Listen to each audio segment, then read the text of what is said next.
Everyone, Andrea here. Welcome to Karchermakes. Thanks for being here.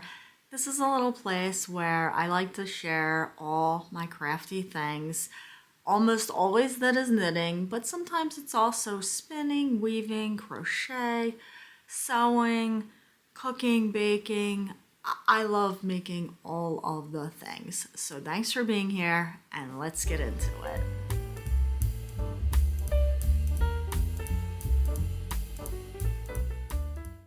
So last week we went on a little trip with some friends of ours. We went to New Orleans for a few days and then we took a little cruise to Mexico and the Grand Cayman Islands, and it was amazing to get away from the cold, snowy weather that is south central Pennsylvania.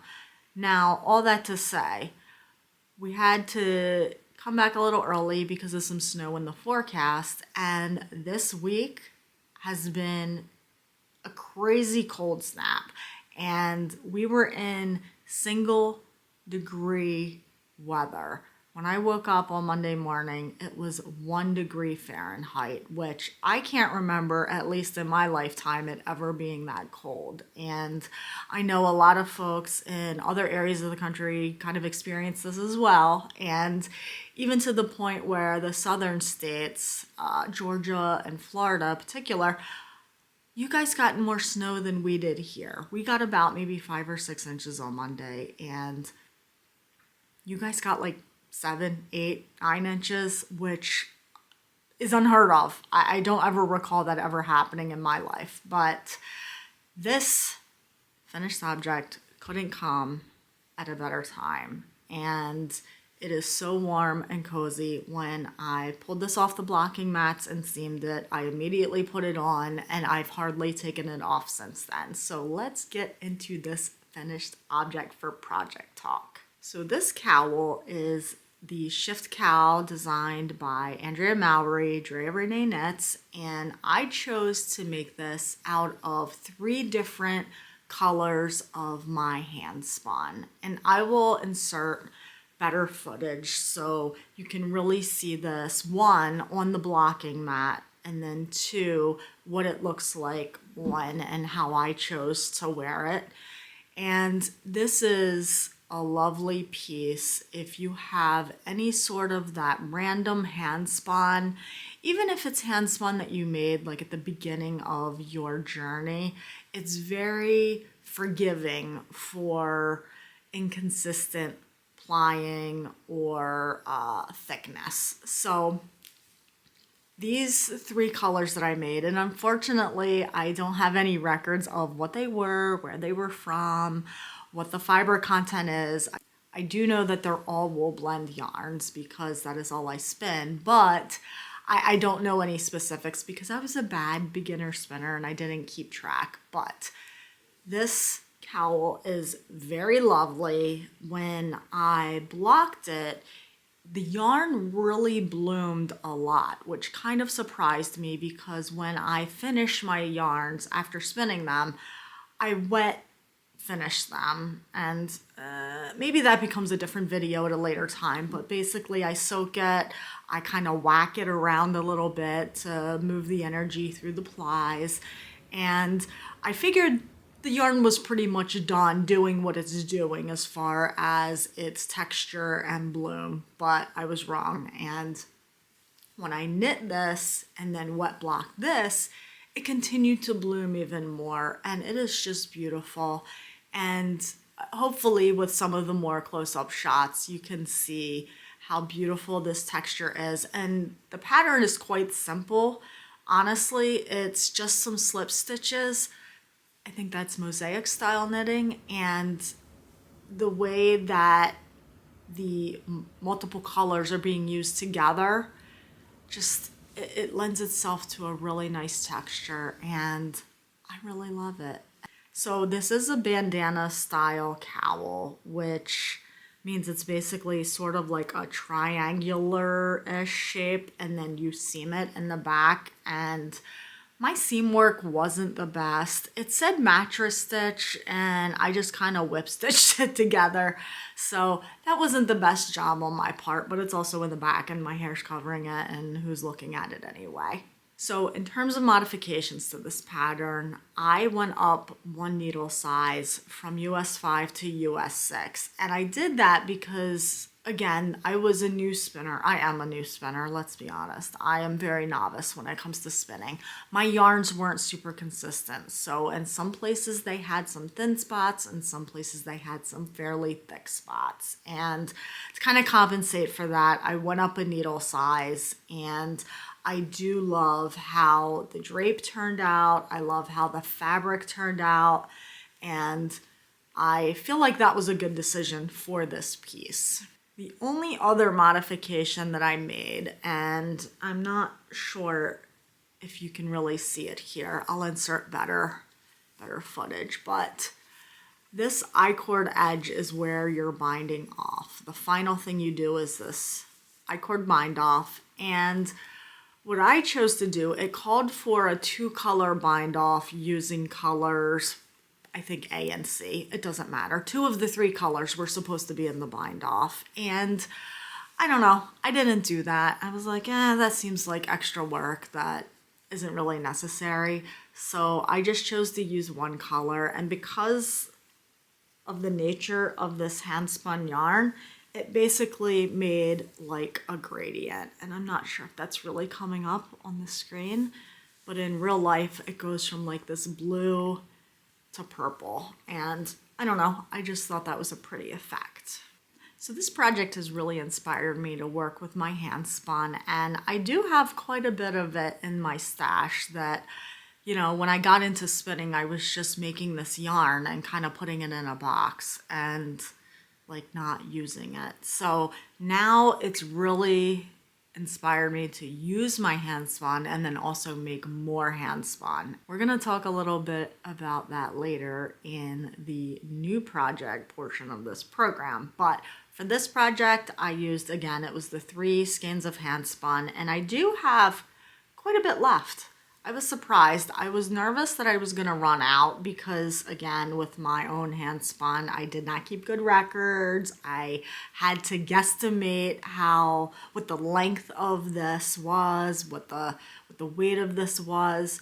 So I have quite a bit left. This is like 60, a little less than 60 grams.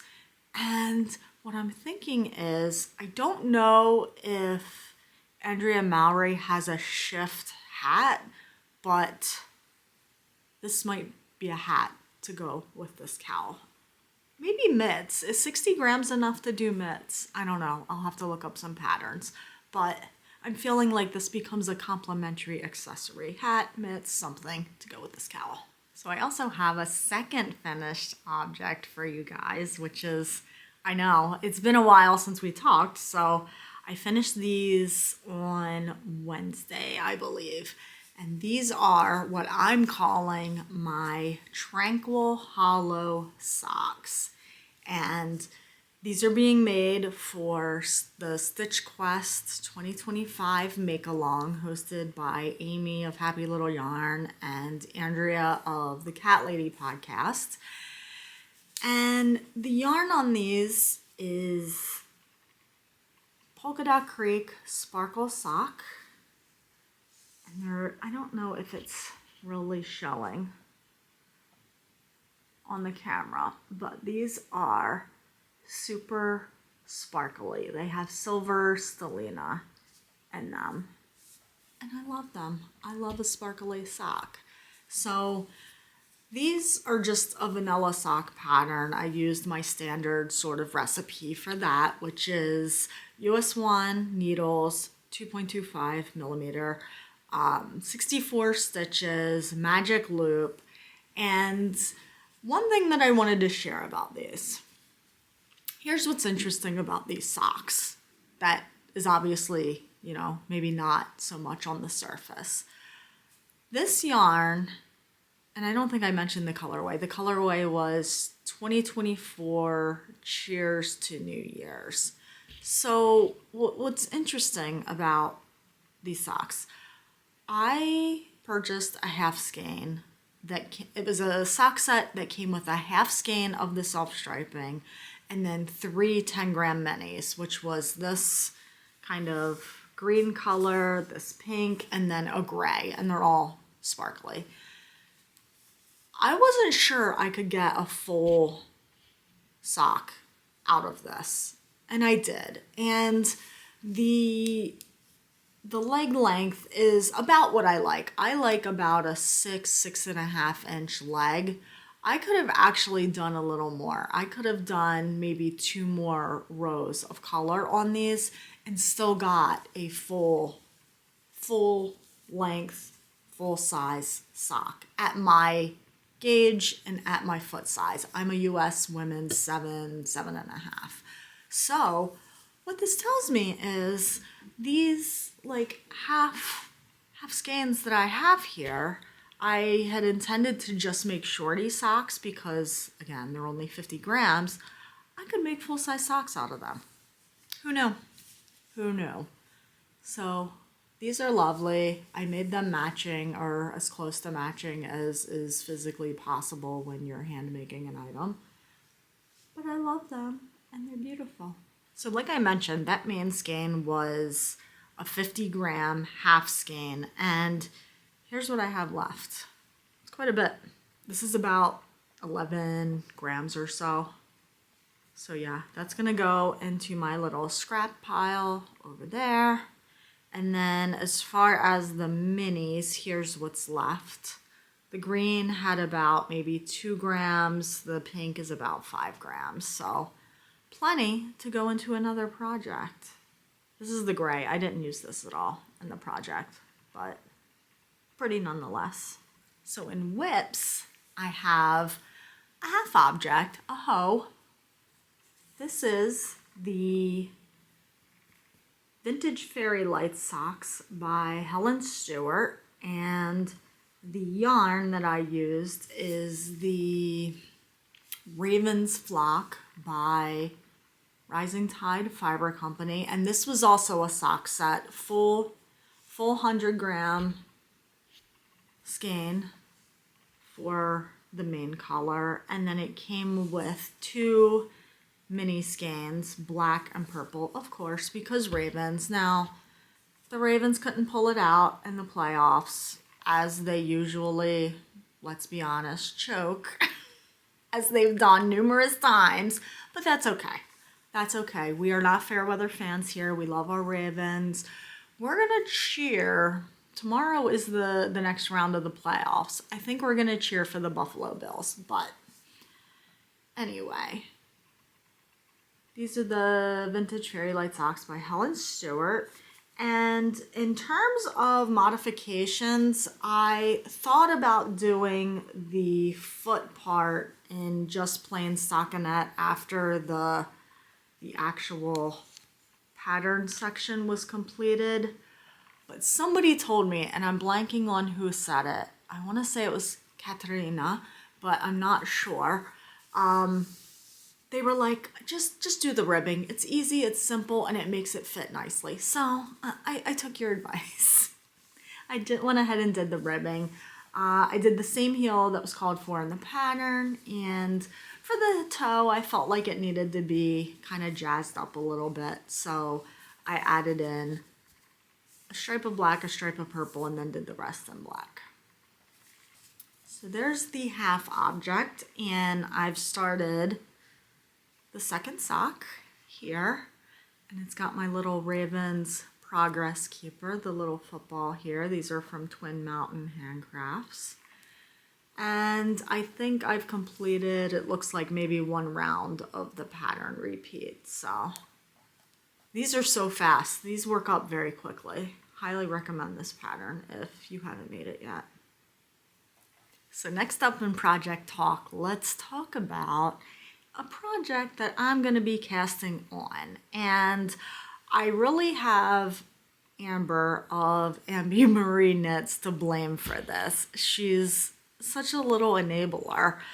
So I had seen this pattern release on Instagram probably, and I was like, oh, that's really pretty. That would be pretty with Handspun. And it kind of went into my brain and went out my brain, and then I went on vacation and came back, and yesterday Amber hits me up and she's like, I thought about you. You should look at this pattern. You're going to love it. And I was like, oh, I saw that. And apparently there's a Knitalong for it. So I'm going to do it. I wasn't planning on casting this on at all. I wasn't planning on casting on really anything at all. I was going to just work on those socks. And my Christmas Eve socks, which I did not bring up. We'll show those next time. And here we are. I have what's going to be a new cast on. So as soon as I'm finished here, this is getting wound up and cast on and started. So the pattern is the Grid Gambit shawl by Samantha Guerin, and there's a Knitalong that Samantha's hosting along with the Botanical Knitter, and it runs from yesterday, which was January 24th, until May 7th. And I kind of appreciate that they give a long period of time for that Knitalong because it allows people who are slow, like me, to be able to participate and feel like they contributed something to that. So because this pattern used Handspun, I spent some time yesterday digging through my bin. Like I mentioned, I have a box of Handspun, and I really wanted to find something that I could pair with a solid or semi-solid to get the same sort of color effect as in the samples that Samantha shows. And I think what I picked is gonna work. Let me know if you have any feedback on these colors, but I kind of like them and I'm excited to get it started. So let's start with the Handspun. Look at this. Look at this Handspun. It is pinks and grays and charcoals and a little bit of orange. A little bit of cream, gray. Did I say gray already? And it is just lovely. And I was able to go back through my history on Instagram. It took a while. It took a minute to scroll through all of those posts, but I actually made some notes on Instagram about what this Handspun was, which was very helpful for me. So this Handspun, and I just wrote it down on this card, it is a loop bullseye bump from Loop Fiber Company, and I bought this yarn, this fiber at Maryland Sheep and Wool in 2025. No, that hasn't even happened yet. 2016. Almost 10 years ago. So it was about 5 ounces of fiber, and I didn't note what the fiber content was, unfortunately. The colorway is called Hummingbird, and what I ended up with in my spin is about, and again, I have to guesstimate because I didn't do a good job of labeling or measuring anything. This is about 268 yards, and it's a 3-ply chain ply. So what that did was it allowed these long color sections of the fiber to spin out into basically what I think, and I don't know because I haven't knit with chain spun, hand spun yet. What I think that's going to do is make this a little sort of self-stripey, which I think is going to be stunning with that pattern. So we're gonna see. It may look like hot garbage, but we will see. So what I'm gonna pair this with, now, I don't have any sort of solid, semi-solid Handspun, so went digging around in my stash because I don't want to buy new stuff. I want to use what I have. I dug this out. This is from Magpie Fibers, and it's the solo fingering. So it is a single ply, which I hope won't be problematic with what I'm about to do with this. But it's 100% merino, and the color is Stag Bunny. And on the screen, I feel like it's fairly accurate. It is the sort of lightest, creamiest with a hint of blush pink in it, and it's really pretty and it's very, very soft. So I'm going to be holding this double with this handspun for that cowl, and we'll see. We're going to see how that looks. Now, the thing with the cowl, the grid Gambit cowl, is that it's a very similar construction to the one I just talked about by Andrea and Mowry. It's a bandana style, so sort of like an elongated triangle situation. And what I think I might do on this one, just to give it a tighter option to fit around my neck for a closer option if it gets like super cold like it is now, what I think I might do is try to figure out how to add buttons to those top sort of rectangular pieces that you end up seaming. Maybe add some buttons and some buttonholes on there, and then I can kind of customize how tightly I want it to fit around my neck. To be honest, I'm not sure if I have the skill set to quite figure that out. We're gonna find out though. I'm gonna try to wing it and see what I can do as far as modifications with adding some buttons. Okay, so that's all I have for project talk. So if you're just here for the making portion, that's pretty much it. Next up, I'm gonna talk about some acquisitions and then just life stuff. So if you wanna stick around, let's chat about that too. So let's talk acquisitions next. So last week I was in New Orleans, and as I do, I have to find the local yarn store. No matter where I go, if I'm someplace new, I have to Google the local yarn store situation. And New Orleans did not disappoint. So we were staying right inside the French Quarter, and a couple blocks over, there was a store called the Quarter Stitch. And I think I took some pictures there, maybe a video. I'll insert it if I have it. But the store was beautiful. So they're both a knitting store and a needlepoint store. So they had all of these needlepoint designs, and I don't know anything about needlepoint, so I don't have the vocabulary to explain what these things actually were.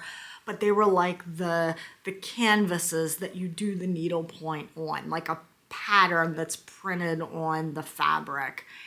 They were so pretty, and as much as I wanted to like get a kit and learn a new thing, I maintained some self-control, and I did not, but it was very difficult because they were very pretty. But I did want to get some yarn. Here's their card. Like I mentioned, they're called the Quarter Stitch, and they're right there in the French Quarter.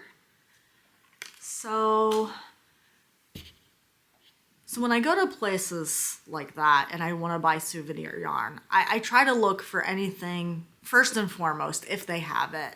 My preference is to find something either made locally, dyed locally, milled locally, something, even a local color theme, something that is, you know, a remembrance of that place. And they had Sugar Plum Circus, which is, I believe they said, a local dyer.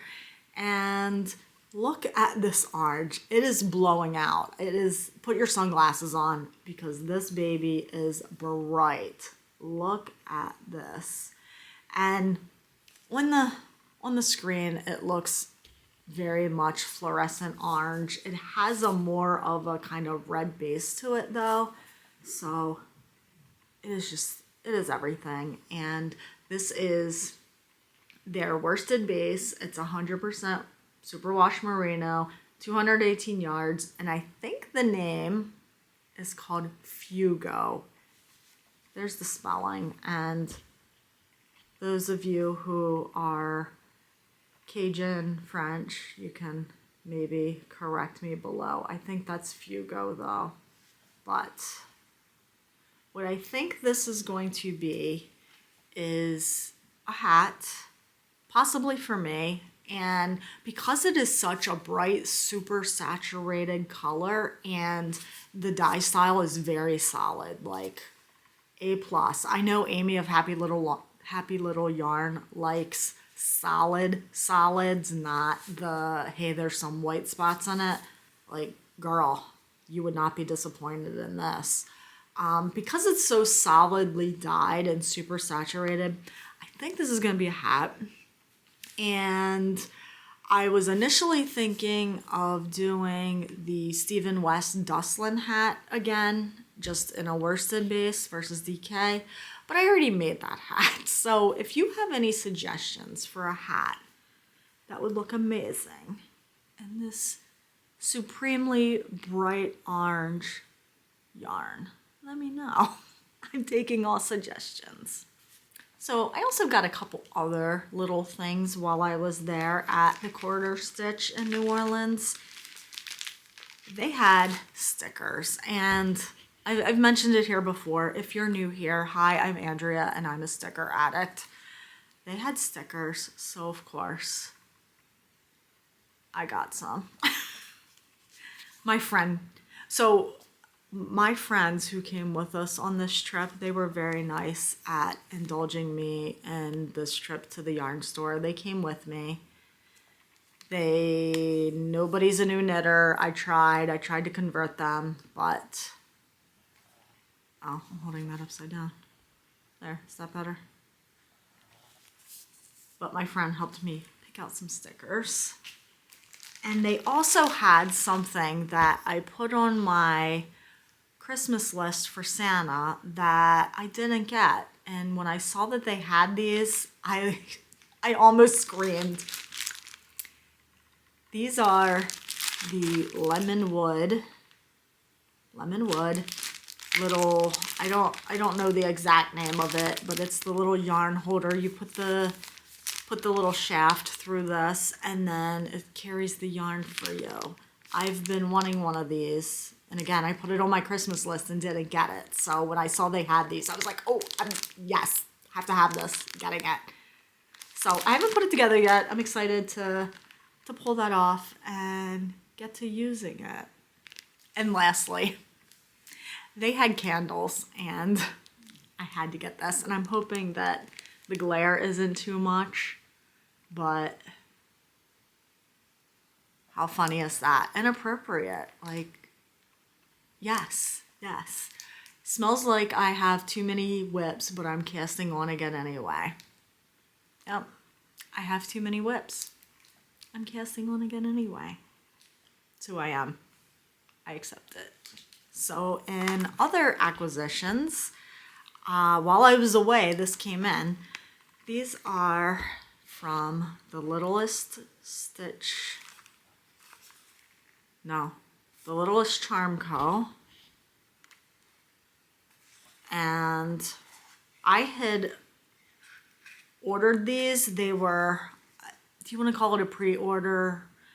You could order them in December, but they weren't coming until, I think it said February, but they came sooner than that. These are little stitch markers, and I tend to use these more so as progress keepers, but little stitch markers. I'm hoping that this is going to focus for you.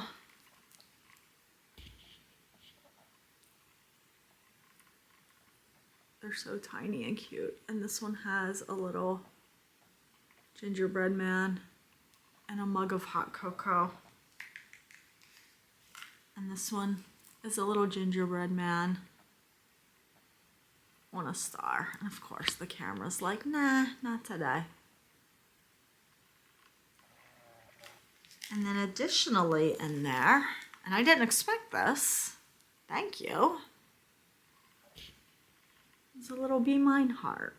So perfect for Valentine's Day. Very cute. So I'm excited to have these and put them on my projects. Last up for the acquisitions. So as I've mentioned several times, I'm participating in the Stitch Quest 2025 Make-Along hosted by Amy of Happy Little Yarn and Andrea of the Cat Lady podcast.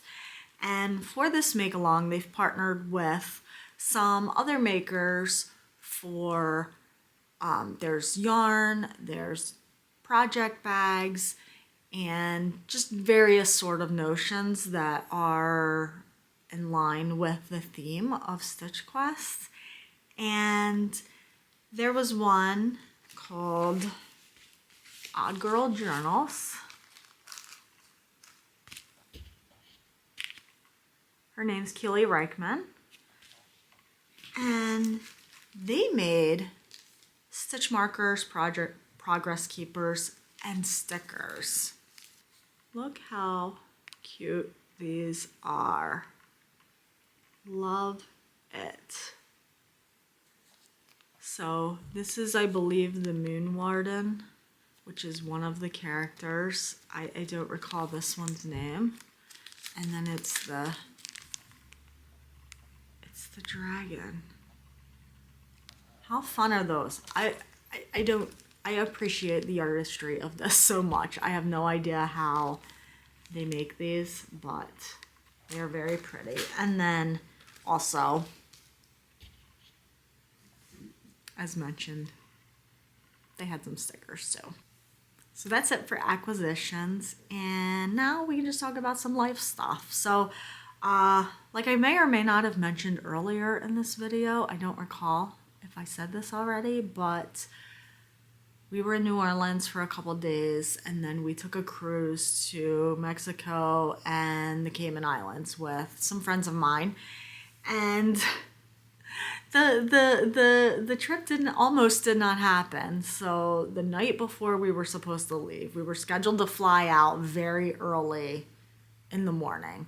The night before, 9 p.m., we had a pipe break in our basement and water was gushing out like it was a geyser. And I'm just so grateful that I heard it as it happened, because it really minimized the damage. We only had a tiny bit of water that kind of collected on the floor before, we got down there and shut it off. But not what you want to deal with, 12 hours before not even 12 hours, 8 hours before your flight. So we got that taken care of. We moved our flights around and then went on the vacation, and it was great. We loved it. We had a really good time. And coming back to Baltimore, they were forecasting all this snow on Sunday. So we went ahead, we had a later flight on Sunday. We went ahead and changed that to an earlier flight. So we got up at the crack of dawn. Actually, it was well before the crack of dawn. It was like the middle of the night, it felt like. So we ended up leaving New Orleans at 4 o'clock in the morning and getting the first flight out to Baltimore. Luckily, we were able to get our flight changed, got home safely, and the little puppies missed us. They were like, please never leave us again. They have anxiety. They have separation anxiety, but their sister, Grace, did a really good job of taking care of them, and we appreciate her for that. But other than that, this week, just coming back to work, Monday was a holiday for us, so that was nice to kind of have that break in between vacation time and then going back into work time. So Monday was a holiday for us, and then just this week at work was like chaos at best. I work for a very large corporation, and every year at this time they do kickoffs. So like every executive leader has their own kickoff. So it is like kickoff season. It's like hour-long meetings several times a week, and just trying to get back into the swing of things with being out for 2 work weeks. Like, it was a little bit, it was a lot. So I'm happy that this next week coming in should be a fairly smooth week. I do have a new college hire starting on Monday, but aside from that, I'm really hoping that I can just get a smooth work week, kind of low-key, get the work done that we need to get done, get the planning done that we need to get done, and then just kind of go from there. So I think that covers everything that I wanted to share with you today. This is probably going to be a little bit of a longer one, and I just so appreciate you being here. We are less than 200 subscribers before we get to my 1,000 subscriber goal. And if you're here, if you're watching, if you've already clicked that button, thank you so much. And if you're here and you're watching and you haven't, just give a little click. Costs you nothing. Just makes the content show up in your feed. That's it. You don't have to search for it. It's already there.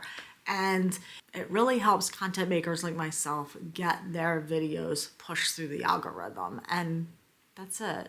So I'll be going and winding that yarn for the Grid Gambit Make-Along, hosted by Samantha Guerin and the Botanical Knitter. Until next time, happy making.